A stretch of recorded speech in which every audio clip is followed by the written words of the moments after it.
পবিত্র মাহে রমজানে উত্তরা ৯ নম্বর সেক্টরে দেহ ব্যবসার সংবাদ সংগ্রহকালে সাংবাদিকের উপর সন্ত্রাসী হামলা। পবিত্র মাহে রমজান মাসে রাজধানীর উত্তরা ৯ নম্বর সেক্টরে অবৈধ দেহ ব্যবসার তথ্য সংগ্রহ করতে গিয়ে সন্ত্রাসী হামলার শিকার হয়েছেন এক সাংবাদিক। ইনফিনিটি টিভির রিপোর্টার SM জিয়া সংবাদ সংগ্রহের সময় হামলার শিকার হন। প্রাপ্ত তথ্যে জানা যায়, উত্তরা ৯ নম্বর সেক্টরে অবস্থিত হোটেল পালকিতে দীর্ঘদিন ধরে দেহ ব্যবসা পরিচালিত হচ্ছে।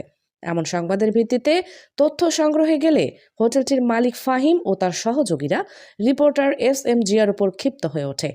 এক পর্যায়ে তারা তার হাতে থাকা মোবাইল ফোন ও ক্যামেরা ছিনিয়ে নেয় এবং লাঠি সোঁটা দিয়ে বেধড়ক মারধর করে। হামলায় SM জিয়ার মাথা ফেটে গুরুতর জখম হয়। পরে স্থানীয়দের সহায়তায় তাকে দ্রুত চিকিৎসা দেওয়া হয়। ঘটনার পর ভুক্তভোগী সাংবাদিক এ বিষয়ে সংশ্লিষ্ট থানায় লিখিত অভিযোগ দায়ের করেছেন।